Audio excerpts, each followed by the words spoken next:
Muito bem, conforme anunciamos, estamos recebendo hoje nos estúdios da Rádio Bandeirantes em São Paulo, ele, o Rodrigo Teaser. Fala, Rodrigo, tudo bem? Como que você tá, hein? Tudo certo, obrigado aí, valeu, Danilo, obrigado pelo convite, prazer estar aqui. O Rodrigo, que é um dos maiores covers do mundo do Michael Jackson, né? Tem um trabalho realmente impressionante, impecável, toda a estrutura que você tem, a coreografia, não é? Tudo que você conseguiu conquistar ao longo desse tempo, não é?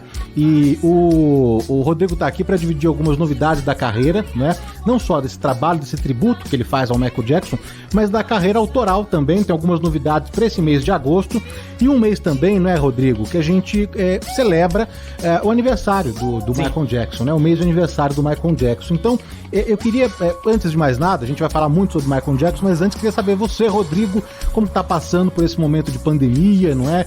Com a agenda de shows também um pouquinho, né, apertada ali, você chegou até a fazer alguns eventos, não é? Com a casa reduzida, lives também, não é? Mas como você tá passando por esse momento? Cara, eu acho que a pandemia colocou todo mundo num lugar de tentar compreender. Eu acho que as pessoas que não tentaram, pelo menos, ou tentaram fazer esse exercício de compreender, são as pessoas que talvez estejam causando mais problemas pra gente ou perdendo uma oportunidade muito bacana na vida de tentar entender o nosso lugar e entender o quanto a gente como indivíduo pode interferir na sociedade como um coletivo. É muito bizarro isso, porque o que eu faço, eu vivo basicamente de aglomerar pessoas. Por mais que eu grave as músicas do Michael e poste no YouTube, por mais que eu grave materiais, e a gente grava a gente grava DVDs mesmo, com câmeras, unidade móvel e tudo mais, isso não me gera um centavo de lucro. Eu não tenho direito autoral disso. Isso eu faço para manutenção do meu trabalho, pra galera ver que eu tô ali na ativa. Então eu vivo da aglomeração, que é o que não pode acontecer no momento. Então pra gente foi muito complicado, porque a gente tava com muitas coisas legais já fechadas, a gente tava com nossa primeira turnê nos Estados Unidos já fechada, eu já tinha ido pra lá fazer rádio, TV, tava divulgando. Foi quando abriram as vendas dos ingressos, uma semana depois veio a pandemia. Então isso pra gente já foi um baita balde de água fria, que agora, se tudo der certo, ao que tudo indica, seguindo a agenda de lá, que eles têm um planejamento, em setembro a gente vai poder remarcar e aí vai se tudo der certo, vai ficar para 2022. Mas eu sei que você não parou, né? Nesse período da pandemia, você continuou trabalhando bastante, alimentando as suas redes sociais com vídeos, né? Curiosidades. Lancei músicas, composições minhas durante a pandemia. Programa de televisão também que você participou, não foi? Das gravações? Sim, eu fui convidado, participei das gravações do Canta Comigo, tanto a versão adulta como a versão teen. Eu também participo. Foi uma experiência muito bacana. É meio complicado. Eu não gosto muito da situação de estar numa posição de julgar. Eu não gosto. Porque assim, tem gente lá, passa gente de um talento muito absurdo. Passa gente de um talento que é sobrenatural, de verdade. Cantores que você fala, como o Brasil é rico, sabe? O Brasil é rico. É uma pena que a gente não leve para o nosso mainstream a riqueza que a gente tem. Porque passa gente de todo tipo, com todo tipo de talento. E foi um programa muito bacana de gravar, porque a galera repetia muito lá em cena, tipo, estar aqui me recordo por que eu tô vivo e tal. E aí, eu ali no meu lugarzinho, sendo responsável por 1% só daquela... Mas você se via ali também? A sua história era parecida com aquelas pessoas, Rodrigo? Vou te dizer que 90% da galera que passava ali eu me identificava de alguma maneira. Tanto os adultos quanto os teens. Porque... muitos adultos que passavam lá são pessoas que estavam numa situação de tentar se reencontrar na pandemia, tentar se reinventar, e eram pessoas que viviam da música. E cara, cantores assim, de verdade, que tem um talento absurdo, muito absurdo. Porque a gente vive um momento hoje da música onde cantar não é mais tão necessário, né?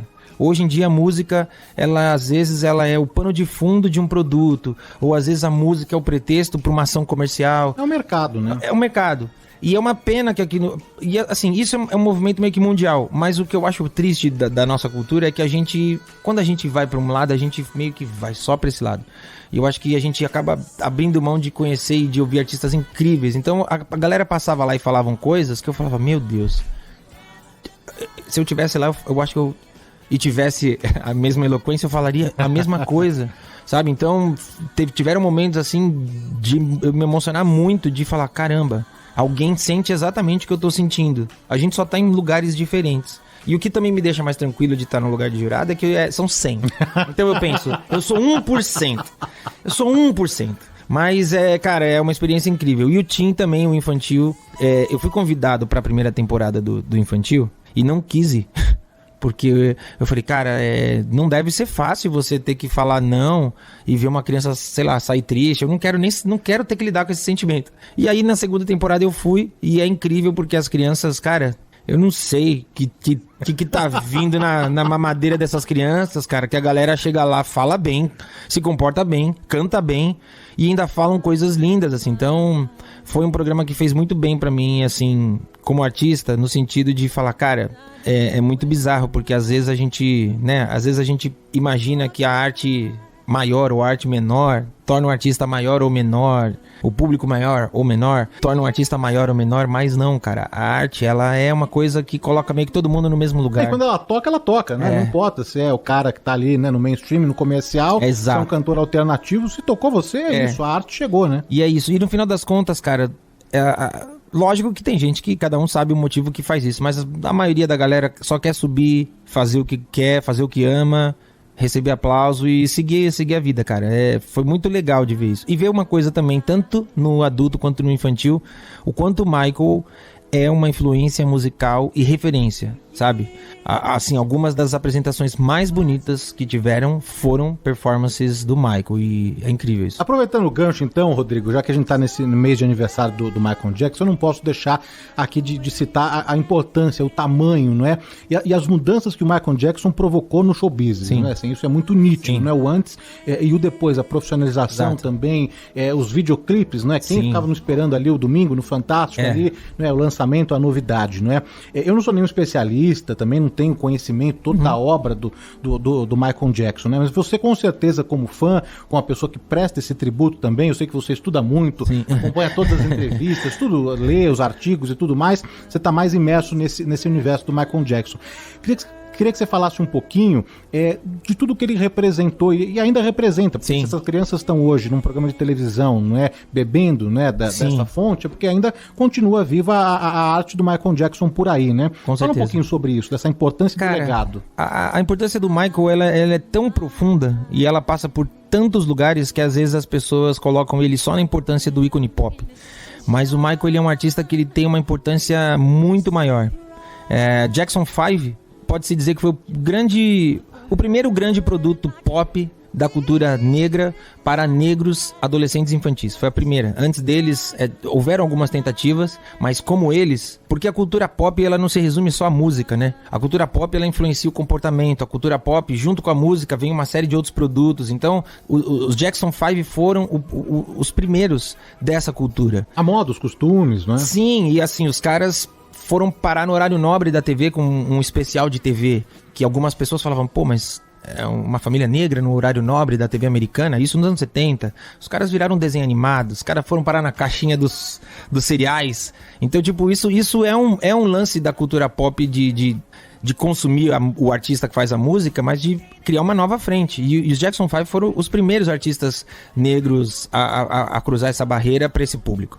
Quando o Michael cresce e já cresce já totalmente diferenciado dos outros artistas, ele entende que existe ali uma necessidade do artista. Isso é uma coisa que só ficou claro depois dele ter partido, com algumas declarações de várias pessoas. Mas ficou muito... O Michael tinha muito claro na cabeça dele a necessidade de que alguém tomasse esse lugar.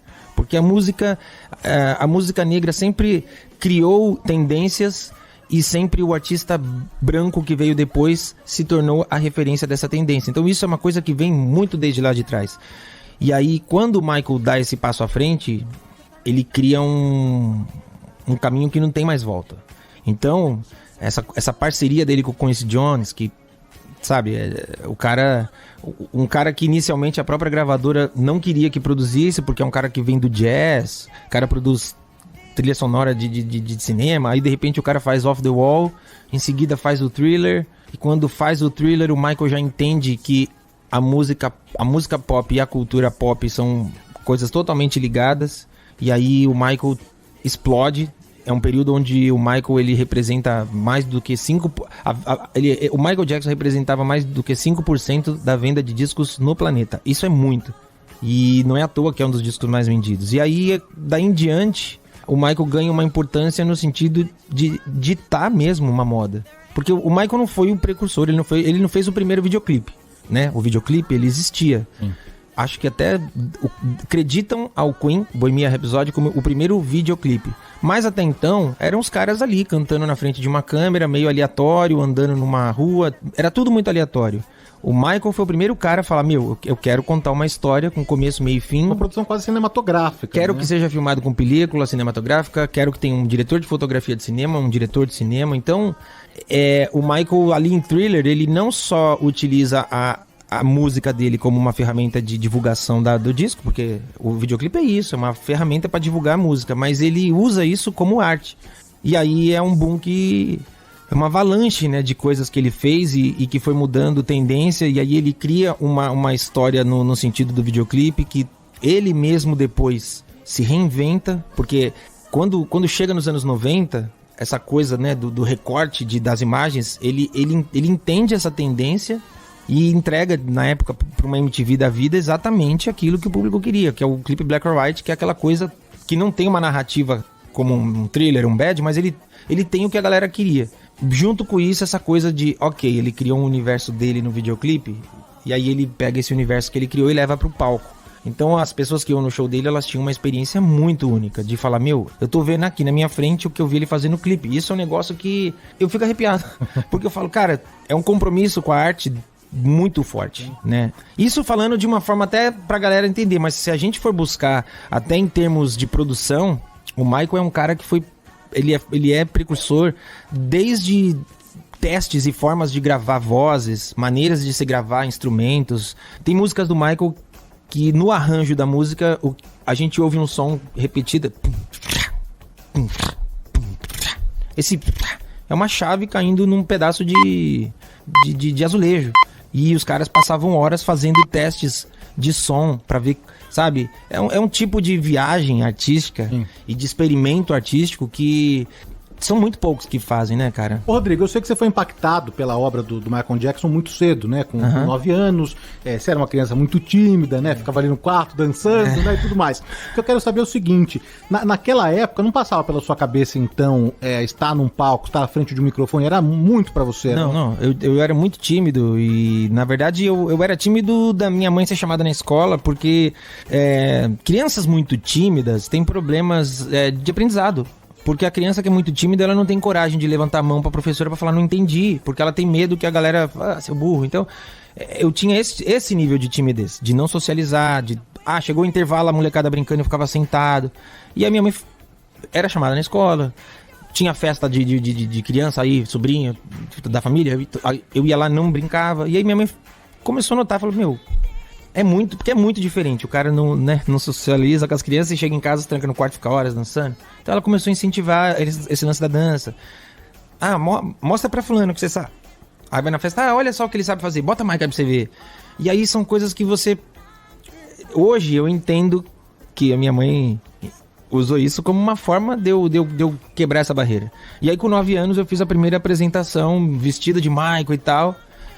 E aí é uma coisa que eu sempre falo, né? Eu acho que, sei lá, a primeira vez que você pegou esse microfone pra falar na rádio, se você tivesse de alguma forma sentido, isso não é pra mim, você nunca mais vai querer voltar. Então eu acho que qualquer lugar no mundo, quando a pessoa se encontra e fala, cara, isso daqui é meu, eu quero fazer isso. Então eu me senti muito bem. E aí eu passei minha infância e adolescência pedindo pra minha mãe, me arranja um lugar pra eu fazer Michael lá, me arranja um lugar. E aí era uma diversão, porque era uma diversão fazer uma roupa parecida, conseguir uma fivela parecida, era uma diversão. Mas eu ainda tinha isso como uma situação, tipo assim, ok, quando eu me tornar um adulto, isso...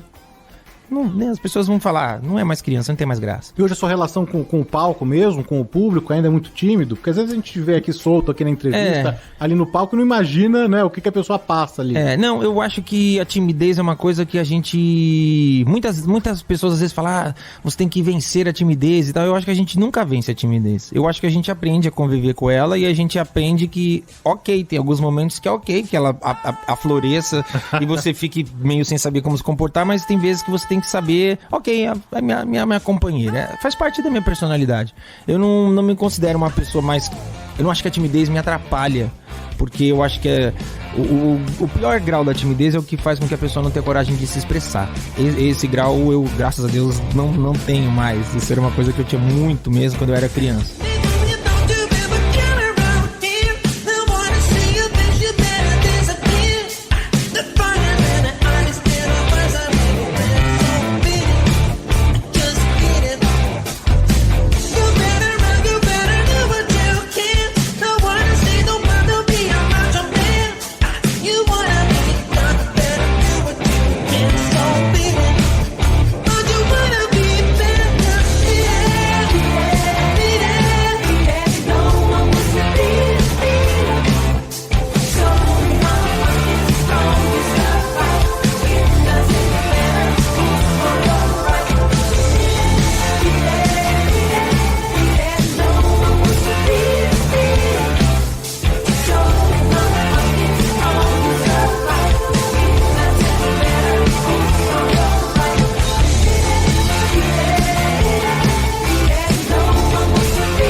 Você está ouvindo Do Bom e do Melhor na Bandeirantes.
Rodrigo, eu não sei se o cenário mudou hoje em dia, né? Mas essa é a realidade de muitos lares, né?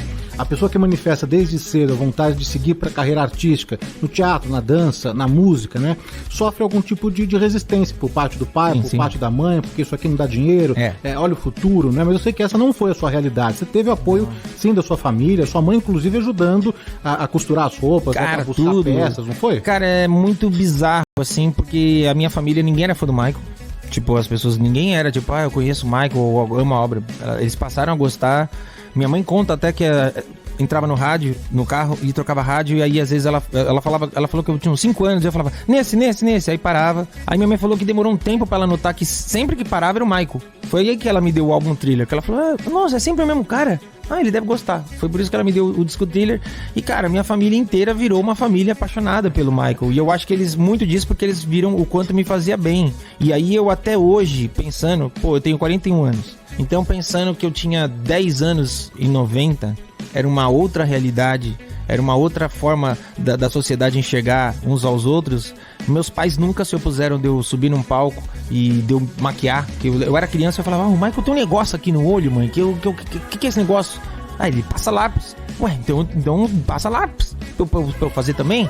E minha mãe podia falar, não, Rodrigo, você é uma criança, eu não vou passar lápis. Mas não, meus pais falaram, não, passa, vai lá. E eu sei que meus pais, depois adulto, você entende as piadas que a família faz e você fala, a galera foi muito cretina.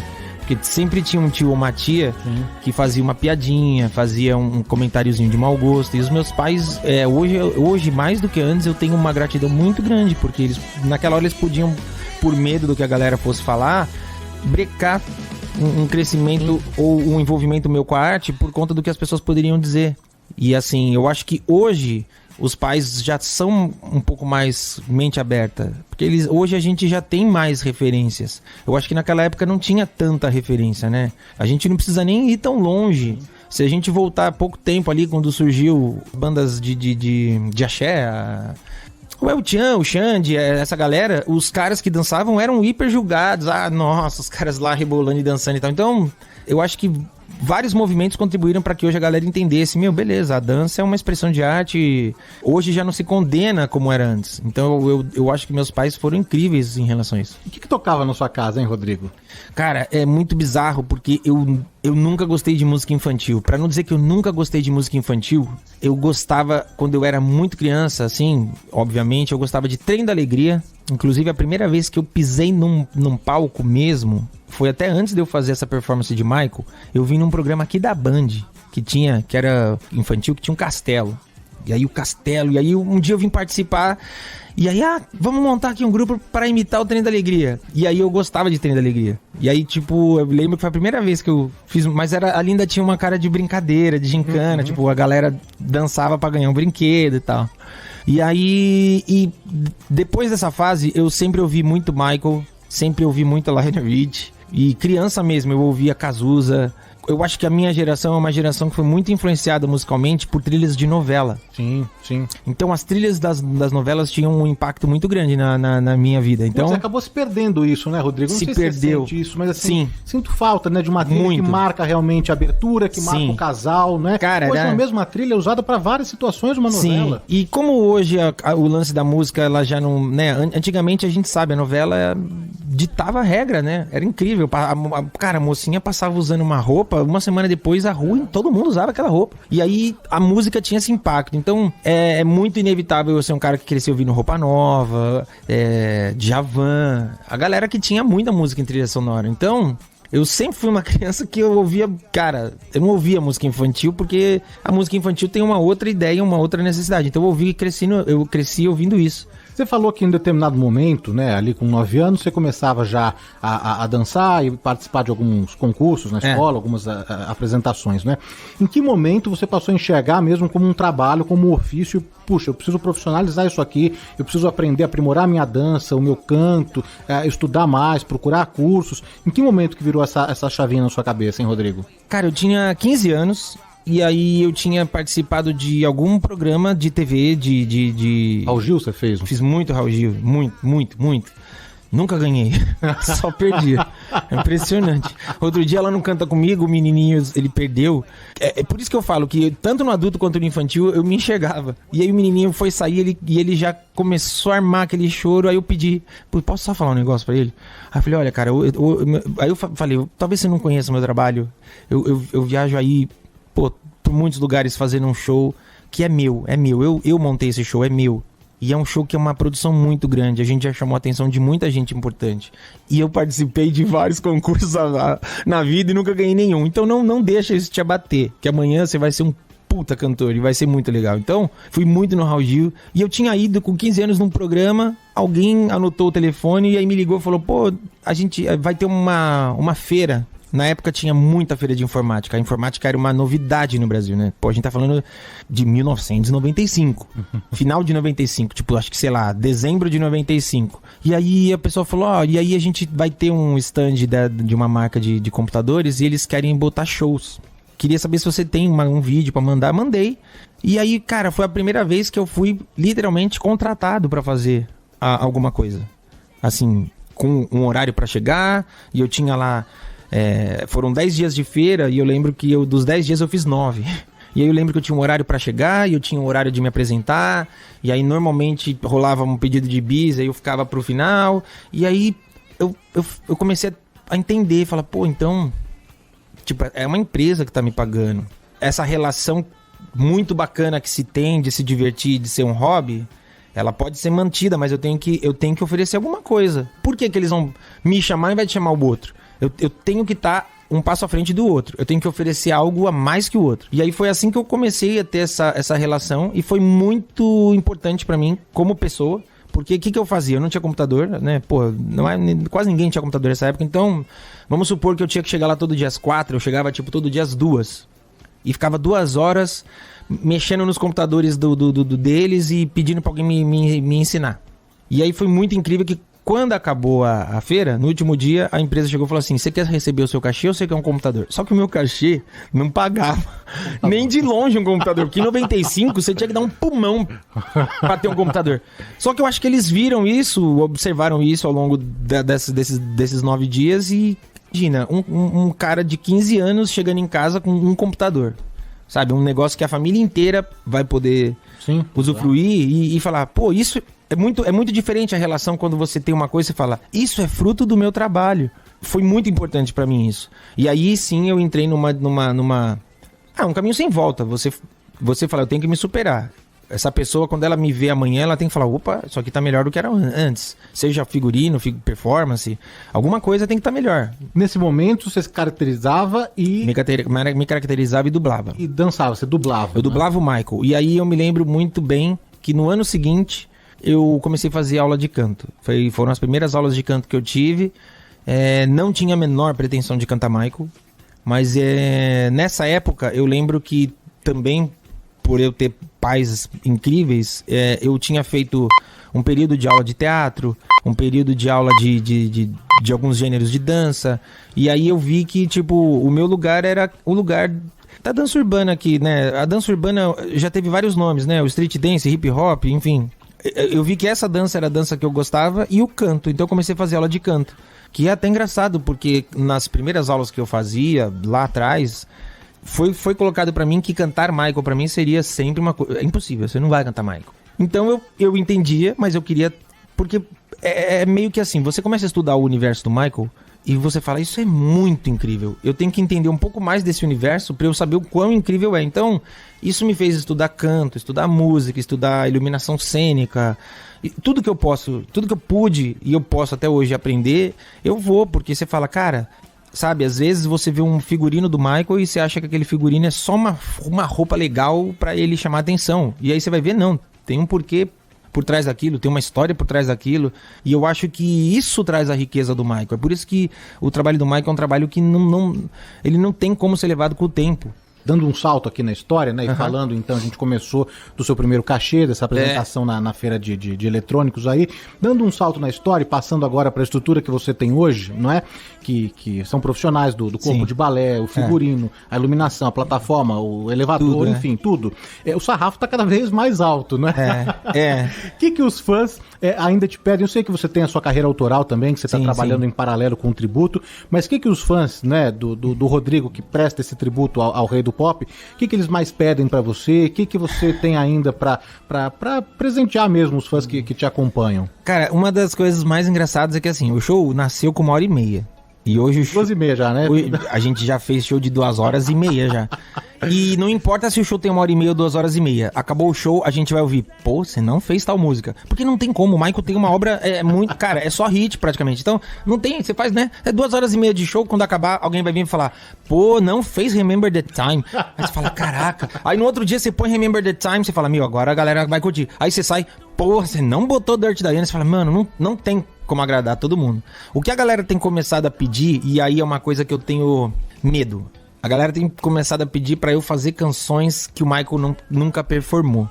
E isso é um negócio que eu tenho muito medo, porque pra mim, eu tenho muito medo de entrar num lugar que eu acho que não é meu. Como que eu vou performar uma música que não tem referência?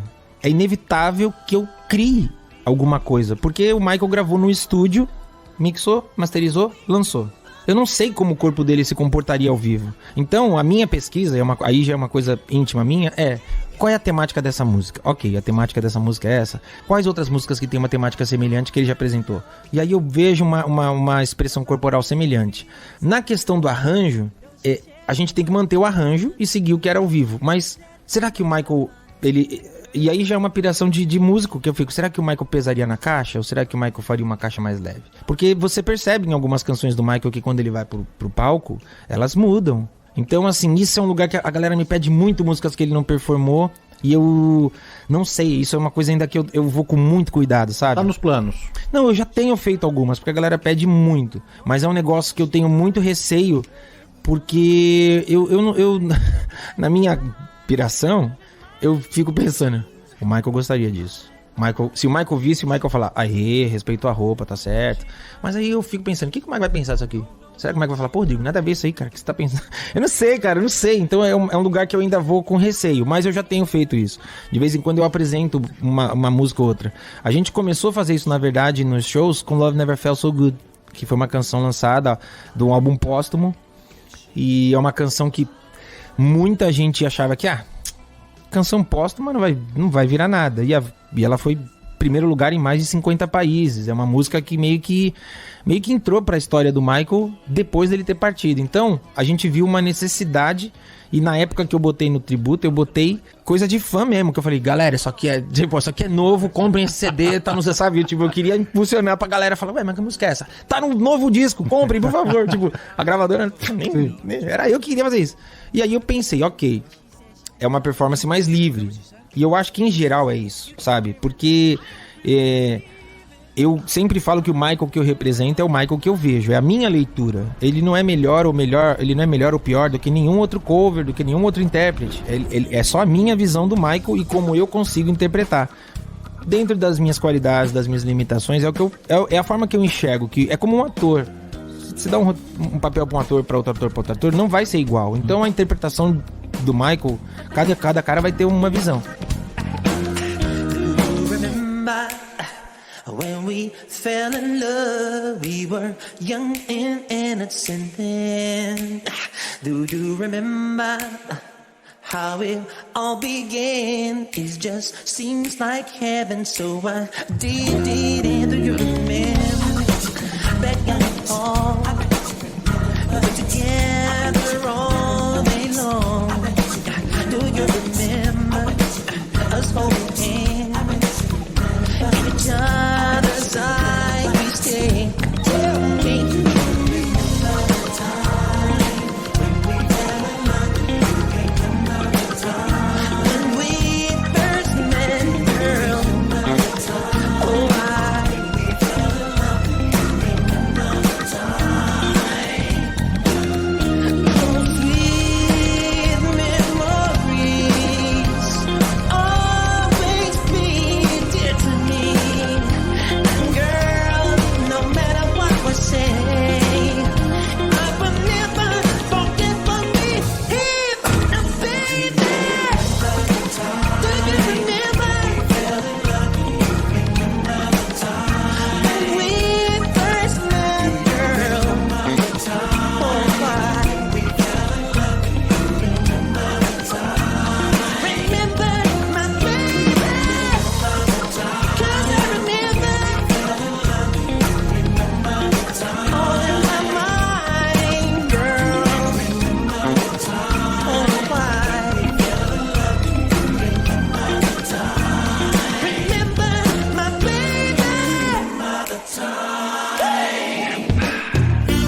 Você está ouvindo Do Bom e do Melhor na Bandeirantes.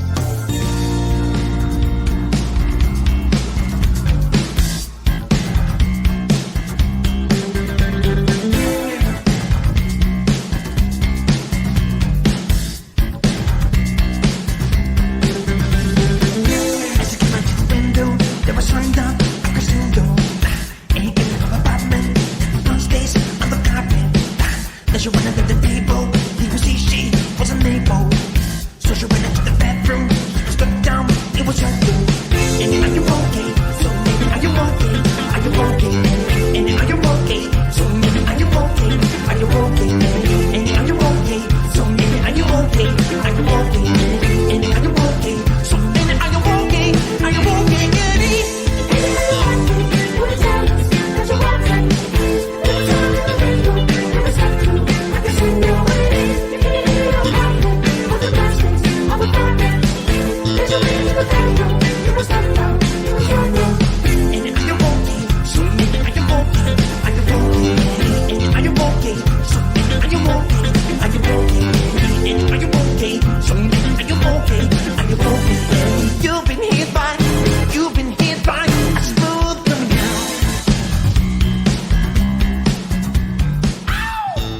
Você sabe que outro dia, conversando com o André Frateschi, o ator e cantor, ele estava falando sobre a pressão de estar à frente daquele projeto, aquela turnê comemorativa dos 30 anos da Legião Urbana, né? E o André falou que os fãs entendiam naquele caso como um tributo, uma homenagem, e não como uma figura que está ali para substituir, para ser o Renato Russo, para fazer igual, para cantar igual, os trejeitos, a roupa. Eu acho que no seu caso é um pouquinho diferente, né? Assim, os fãs que estão ali no seu show, eles entendem que é o Rodrigo, mas querem ter a experiência do Michael Jackson, né? Com as músicas, com os arranjos, com o figurino, né? Quando eu usei a palavra cover no começo da entrevista, tá certo, é cover. Cover, na verdade, é que assim, aqui no Brasil a gente, tudo é cover. É muito, né, lá fora o cover é quando alguém toca a música de outra pessoa, e tanto é que eles falam, vou fazer um cover. Quando eles falam que o que você eles usam impersonator, que não tem uma tradução muito clara pra gente. Quando é uma voz, é voice alike. O cara que se parece, eles chamam de lookalike. Então aqui a gente acaba... Eu entendo, eu uso muito o termo intérprete, porque eu acredito que o que eu faço é interpretar da minha forma a obra que eu vejo. Mas eu acho que o maior mérito que eu consegui no tributo é, mesmo eu estando lá maquiado pra parecer o Michael e não parecer comigo, e usando uma roupa que não é minha, que foi o Michael que inventou, com uma coreografia que não é minha, e colocando a minha voz numa região que não é a minha, o maior mérito que eu consegui, eu acho, é a galera ir e ainda assim entender. Esse cara não tá aqui pra ocupar o lugar do Michael.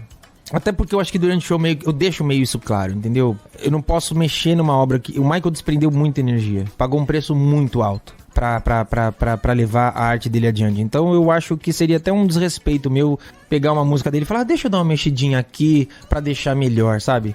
Mas se você não sofre, então, a pressão dos fãs... Não, eu sofro. Você sofre? Nossa, cara, não. Tem uma galera que... Tem uma galera que não entende, mas assim, eu não tenho o que fazer. Eu acho que é normal, eu acho que não tem como alguém que se propõe a fazer alguma coisa agradar todo mundo. Eu percebo que a maioria da galera que critica e que não entende o que eu faço são pessoas que nunca foram no show, porque é muito bizarro. Muitas vezes eles falam, você é um absurdo, você ganha dinheiro às custas do Michael.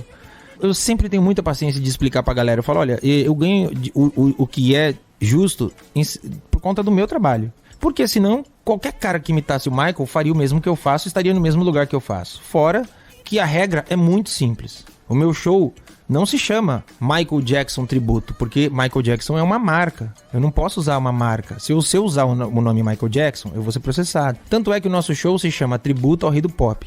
Em português, esse é o registro. Em espanhol, o registro é Tributo ao Rei del Pop. Em inglês, eu não pude registrar King of Pop Tribute, porque King of Pop é uma marca do spoiler do Michael. Em inglês, o nosso show é registrado como Michael Lives Forever, porque foi o registro que foi permitido. Então, eu jogo muito limpo. Eu pago o direito autoral, posto tudo que eu gravo do Michael, eu posto, é recolhido pra gravadora. Eu acho que quando alguém faz um trabalho como eu faço, existe, obviamente, o que eu colho de frutos disso, mas eu acho que se eu entender bem claro que isso não me pertence e respeitar, eu vou estar sempre contribuindo para a obra do cara. Porque as pessoas não saem do meu show e falam, meu, eu tenho que entrar no Spotify agora e ouvir o Rodrigo cantar Billie Jean. Não tem. Porque não tem, eles não liberam. Essa liberação é uma liberação, eu digo pra vocês. Desde 2014 a gente tenta. Eu já tive o espólio do Michael sabe do meu show. Eles monitoram tudo que eu faço. A gravadora sabe, todo mundo sabe. E essa liberação é tipo o nível máximo que eu chegaria. Se algum dia eu chegar e falar, galera, estou lançando um CD com as músicas do Michael, tenho certeza que eu atingi um nível de respeito que eu venho buscando há muitos anos. Então é isso, a pessoa vai no meu show, ela fala, cara, que demais. Ela chega, bota no YouTube, ela vai ver o show do Michael, sabe? É lógico que tem gente que vai ver o meu pra comparar e falar, ah, nossa, eu vi isso. Mas o que eu tô fazendo, na verdade, é mostrando uma música que muitas vezes, cara, uma das coisas que eu mais recebo e eu fico feliz pra caramba é quando a pessoa fala assim, meu, conhecia Michael, mas fui lá no teu show pra saber qual é que era. Cara, me dei conta que eu sou fã do Michael, que eu conheço tudo.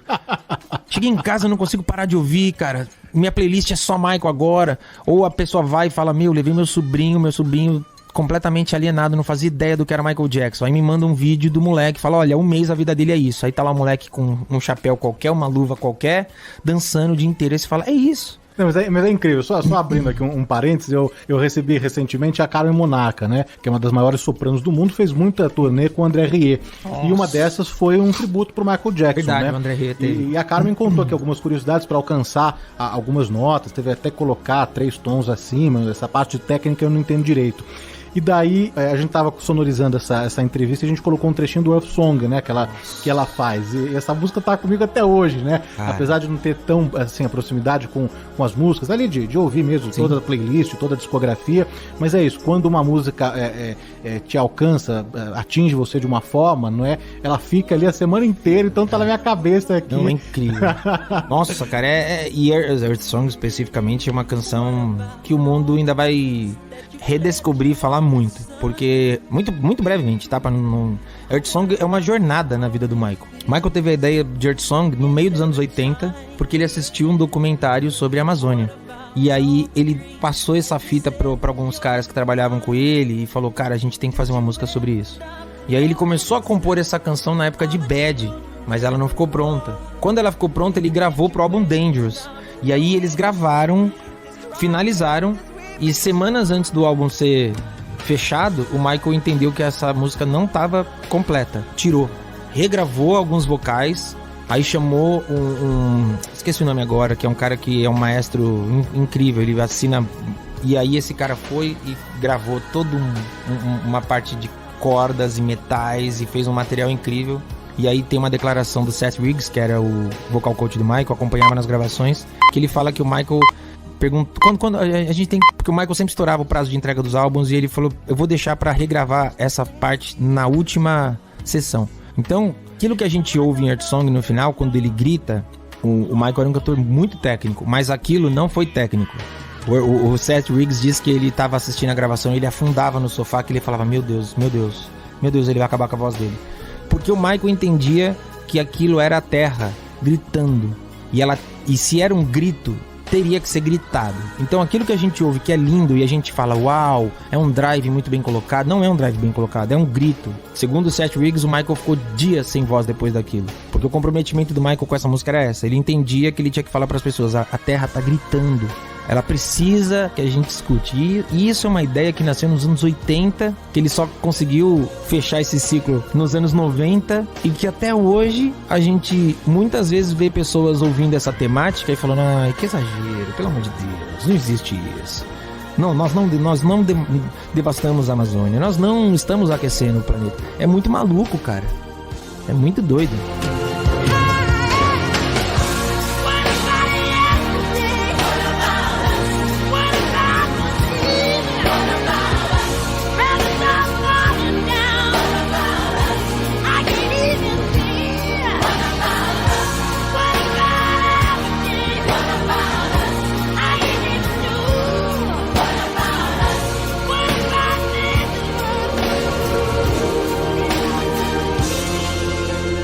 Ô Rodrigo, você sabe que com tudo isso que a gente tá falando, né, com toda a sua pesquisa, com todo o seu conhecimento, né?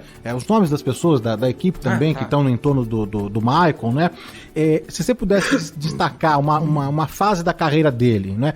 Parece um ET aqui no estúdio, que não sabe quem é Michael Jackson, você vai apresentar o trabalho para essa pessoa. Que período, que fase do Michael Jackson você destacaria? Eu acho que eu destacaria os anos 80, porque existe um dado oficial que é os artistas que mais venderam.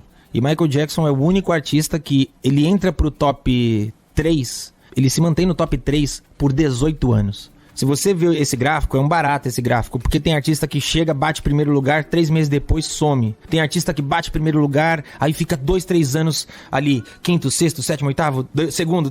E o Michael, quando ele surge em Off the Wall, ele surge lá embaixo, sobe, bate ali entre o top 3, e aí quando ele vai pra Thriller, ele fica. E aí é muito bizarro, porque você tem que pensar que entre Thriller e Bad, rolou um hiato aí de... vamos botar 4 anos, vai. Aí entre o lançamento de Bad e Dangerous, rolou mais um hiato de uns 4 anos. Só que o cara não saía. Ele ficou 18 anos. Ele sai dessa lista quando tem a explosão da nova música pop americana no final dos anos 90. Então, o Michael dominou por 18 anos a parada. Então, se eu pudesse chegar pra um ET e falar, deixa eu te explicar quem é o Michael, eu acho que eu pegaria ali, se eu pudesse pegar uma década, eu acho que eu iria de 81 a 91. Porque o que ele fez de 81 a 91 ditou regra até hoje. Você vê hoje artistas como Lady Gaga, Beyoncé, Bruno Mars, The Weeknd, Usher, Justin Timberlake repetirem de alguma forma alguma coisa que ele fez ali. E é muito doido, porque você pega hoje a galera na internet, a molecada nova, que, tem uma galera que tem muita voz hoje na internet, muito novo. E aí às vezes a galera pega e fala, uau, que inacreditável. E aí você pega e fala, cara, isso é uma releitura do que o Michael fez ali. Que é uma coisa que o Michael também fazia. Smooth Criminal é inspirada totalmente num filme do Fred Astaire. Dangerous, o coreógrafo, o Lavelle, ele falou pra mim que o Michael chegou com um filme da Judy Garland e tinha um trechinho de 2 minutos no filme que o Michael falou, eu quero isso como uma inspiração pra um número de música, de dança. Então o Michael é um cara que ele tinha essa inteligência de ver o passado e repaginar pro presente. Que eu acho que foi a escola de um cara, por exemplo, como Bruno Mars. A gente escuta hoje a música do Bruno Mars, a música do Bruno Mars, ela é atual, mas ele nunca abre mão de trazer uma coisa vintage, seja num timbre, numa abertura. As aberturas de voz do Bruno Mars são todas Michael. Então é uma escola que a galera usa até hoje. Ô Rodrigo, você sabe que como todo fã, né, você deve ter uma coleção riquíssima ali, né, com bonecos, com revistas, com artigos, discos, né, e eu sei que você tem 2 moldes, né, com o rosto do Michael. É isso mesmo? Na verdade, lá nos Estados Unidos é muito famoso essa técnica, se chama Lifecast. E ela foi desenvolvida nos anos 70. É a mesma técnica que se usa para fazer os moldes do Fred Krueger ou do Ed Murphy lá no Professor Aloprado. Eles pegam, fazem um molde do rosto do ator. E aí esse molde eles criam uma máscara de gesso para nessa máscara moldar as próteses. E o Michael ao longo da vida fez algumas. The Wiz... Fez pra The Wiz, fez pra Thriller, fez pra Moonwalker e fez pra Ghosts. Quer dizer, que se tem notícia, né? Pode ser que surja aí uma outra que a gente não sabe. Uhum. Mas dessas eu só tenho as 2 primeiras. Mas é dele mesmo, é isso? É o molde... é dele mesmo. Tanto é que vem... Se eu não tiver errado, acho que se chama Michael Ford. Que é a pessoa que... Ele vem com certificado. Tem um certificado, que legal.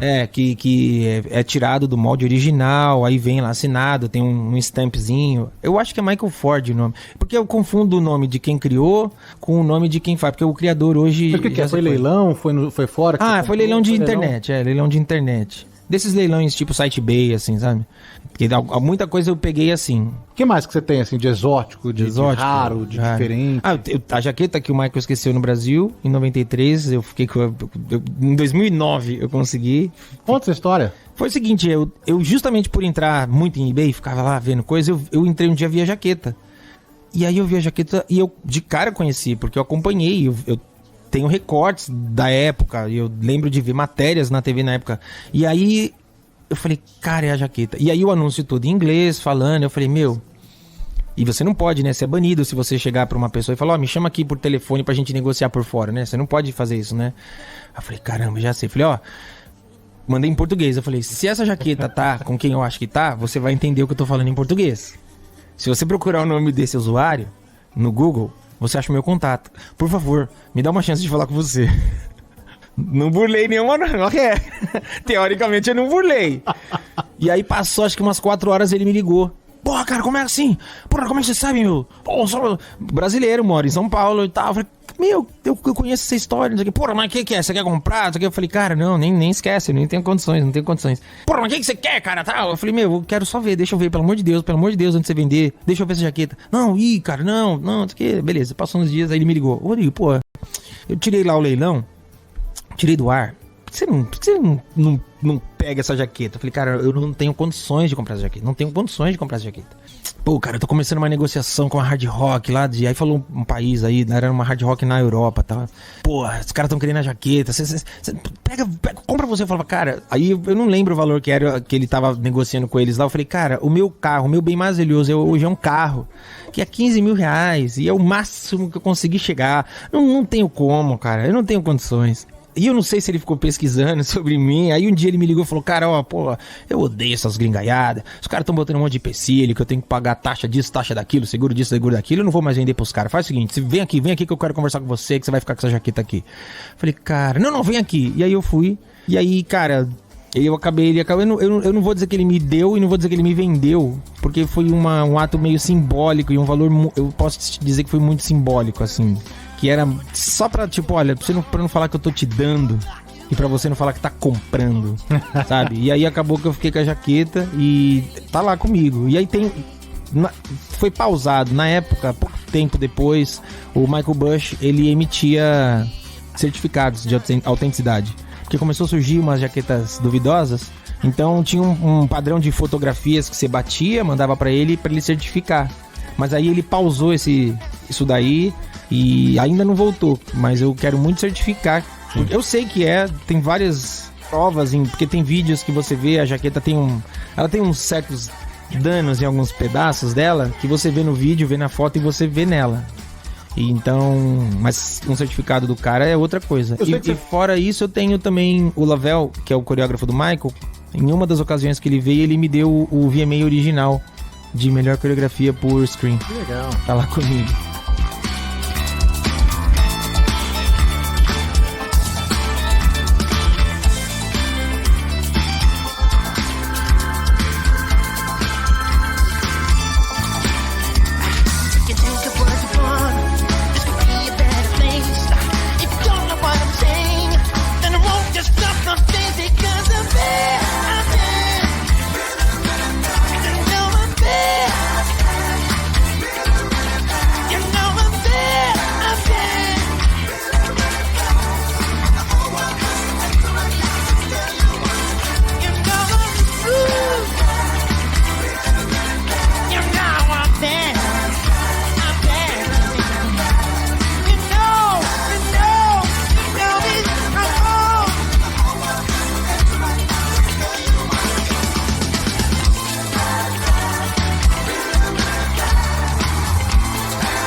Você está ouvindo Do Bom e do Melhor na Bandeirantes.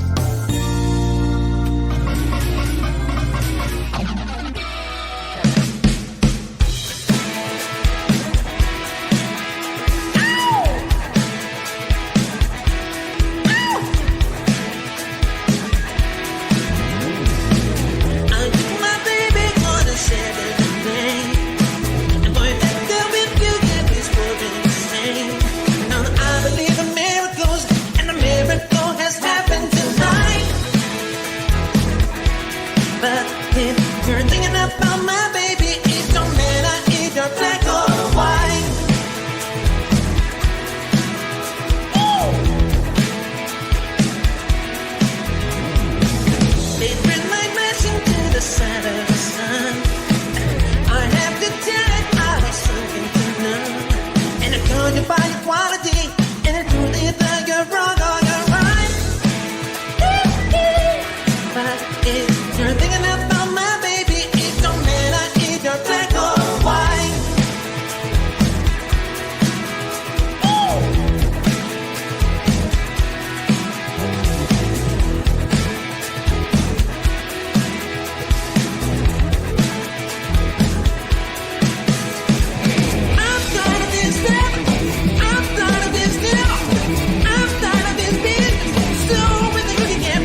pra gente encerrar aqui, falar da sua carreira autoral também, né? Que você tá investindo nisso.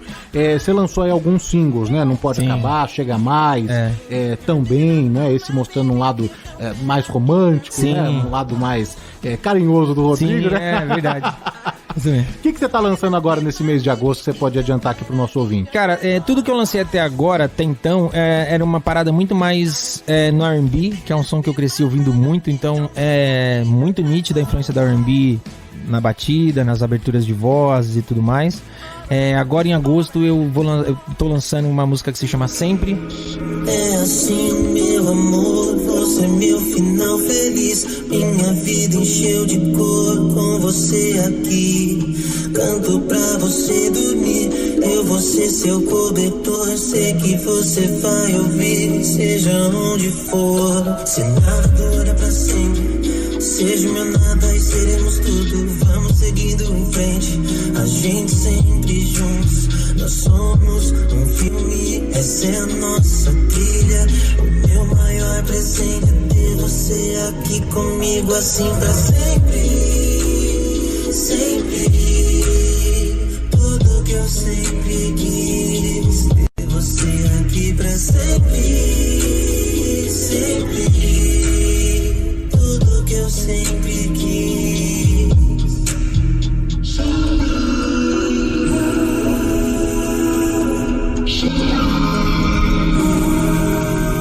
É uma parceria de duas músicas que eu já fiz e já produzi com os caras chamados Dogs, que são os caras que produzem a Isa, Glória Groove. Então, embora o R&B seja ainda a minha maior influência, ela já tem uma visão um pouco mais pop, uma possibilidade mais pop mesmo. O clipe ficou incrível, o clipe é dirigido pelo Thiago Beatriz, que é um cara que dirige vários videoclipes. E é um clipe que já foge um pouco também de tudo que eu vinha fazendo, que eu acredito, mesmo sendo singles, como essas músicas nasceram numa época semelhante, eu acho que visualmente elas também se comunicariam. A partir de agora é uma outra proposta, a gente gravou um vídeo totalmente diferente, com uma tecnologia diferente, tem uma parada meio... tem CGI também, a gente usou umas animações gráficas. Já tô preparando o próximo clipe, que também é uma parceria com os Dogs, que a gente deve lançar nos próximos meses. E a ideia minha é alimentar cada vez mais esse lado do trabalho autoral. É uma coisa que inicialmente eu não tinha muita... eu nem acreditava muito, porque eu sempre achei que o julgamento da galera seria sempre muito pesado, no sentido de quer fazer o Michael, quer cantar o Michael em português. Isso é um negócio que eu sempre tive muito receio. Até que eu comecei a fazer uma pesquisa e percebi que, assim... nos Estados Unidos você tem caras que cantam no gênero do Michael. Você tem Neil, Jason Derulo, Omarion, Chris Brown, Bruno Mars, The Weeknd e uma porrada de outros caras que não atingem esse nível de estrelato. Você tem gente que faz esse gênero e que trabalha com as pessoas que trabalharam com o Michael, fazendo isso na Coreia, no Japão, na Espanha, na Itália, em Portugal. E eu pensei, cara... Eu não tô cantando Michael em português. Eu tô cantando o que eu sou. E eu sou uma influência da música do Michael. É a mesma coisa no sertanejo, porque aqui no Brasil a gente tem isso. Quando um cara canta, você fala, porra, esse cara canta igual o Zezé. E aí a galera não fala, pô, tá igual o Zezé. A galera fala, uau, que demais, tá igual o Zezé. Então, são formas de enxergar a coisa.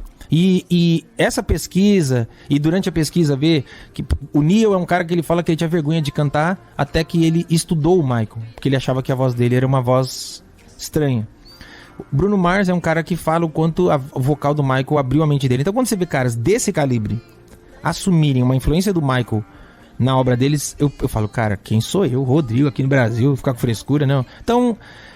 comecei a soltar as canções muito sem pretensão, e a galera que me segue passou a pedir nos shows, no tributo, e passou a entender que o tributo não sou eu, o tributo é o que eu faço. E esse trabalho sim o ouvinte consegue acessar no Spotify, em todas as plataformas, Deezer, todas elas, as músicas estão lá, o videoclipe também no YouTube. Tem a gente tem muito vontade de fazer o show autoral, que era uma coisa também que a gente já vinha articulando, e aí em função da pandemia eu tive que parar. Já pensei... que você vai conseguir conversar com o mesmo público? Não, eu tenho total consciência que parte do público vai ser porque a sonoridade é uma sonoridade que não choca. Não é que eu faço tributo e o meu autoral é Sim. sei lá, sertanejo ou qualquer outra... A sonoridade não choca, mas eu tenho consciência que as pessoas que me conhecem pelo tributo gostam do tributo e ok, pra mim não tem problema. Até porque eu percebo hoje um movimento muito pequeno ainda, porque o meu autoral, como eu falei, agora que eu tô com um planejamento assim, ok, agora eu tenho um planejamento daqui a fevereiro, onde eu vou lançar tantas músicas, tantos clipes e tem uma meta. De forma muito tímida, eu percebo pessoas que chegam a mim e não são fãs do Michael. Então, quando meu clipe passa muito esporadicamente numa emissora de TV, automaticamente alguém vem e fala: cara, pirei no teu som, que demais. Porra, você é o malucão que faz o Michael? Caraca! Porra! Aí as pessoas... É engraçado isso. As pessoas falam: bem que eu peguei um negócio de Bruno Mars na tua música. Aí você fala: caraca, olha o nome que você deu. Porque é isso. Quando a pessoa sabe que eu imito o Michael, que eu faço tributo, que eu sou intérprete, cover, o nome que quiser, e ela escuta a minha música, ela já fala: mas aí lá, é tipo o Michael cantando em português. Quando a pessoa não sabe, ela não absorve com essa informação. Ela absorve e fala: pô, isso é um R&B da hora. Pô, isso aí é bom. Então eu tenho percebido esse movimento, que ainda é menor do que o tributo, porque o meu autoral ainda é muito menor que o tributo. Mas eu percebo isso. E acontece coisas assim... Cara, a gente, no show do México, no show do Chile, no show da República Tcheca, eu não fiz... No Brasil, todo show eu encerro com autoral. Nesses lugares eu não cantei, porque eu falei: não tem pra que eu cantar essas músicas, ninguém vai entender. Aí acabou, tal, tchau. Na hora de fazer a foto com a galera, que eu sempre faço foto com a galera e tal, acho que é fundamental pra mim esse momento. Veio gente cantar minha música, cara. Começaram a cantar, tal. Lá na República Tcheca eu falava: ela nem sabe o que ela tá cantando, ela não entende essas palavras. E aí eu falei: pô, isso dá um gás pra gente, que você fala: cara, em algum lugar alguém ouve e gosta. Então, se em algum lugar alguém ouve e gosta, o que a gente tem que pensar é: se eu conseguir mostrar pra mais pessoas, talvez mais pessoas vão gostar. A grande dificuldade da música, e isso é uma dificuldade pra todo mundo, principalmente pro artista independente, que é o meu caso, é você mostrar para mais pessoas, né? Essa é a grande dificuldade. Você conseguir quebrar essa barreira que tem, porque a galera que tem grandes números e gera grandes números, eles estão fazendo o trabalho deles automaticamente gera uma barreira muito grande. Feito dominó ali, né? Exato, cara. Mas eu acredito que uma hora chega. Rodrigo Teaser nas redes sociais, Instagram, YouTube também, o ouvinte encontra por Rodrigo Teaser, é isso? Todas as redes são Rodrigo Teaser e todas elas sou eu mesmo que posto, que respondo, que troco uma ideia. É só chegar lá. Muitas curiosidades ficaram de fora, mas o Rodrigo volta aí numa oportunidade. Pô, quantas vezes você chamar, cara? Falar mais de Michael Jackson, falar mais da carreira autoral. Priscila tá bem, em casa tá todo mundo bem? Tá tudo bem, tudo certo. Rodrigo, foi um prazer, adorei o papo, adorei te conhecer. Pô, cara, foi um prazer pra mim, cara. Volte mais vezes aí, falar do seu trabalho autoral sempre que quiser, estaria aqui. Obrigado de coração pela oportunidade. Me sinto muito privilegiado de poder falar do que eu faço, falar do trabalho do Michael, do quanto o trabalho dele mudou minha vida. Então, foi um prazer. Quantas vezes quiser, estarei aqui. Um abraço grande, obrigado. Valeu.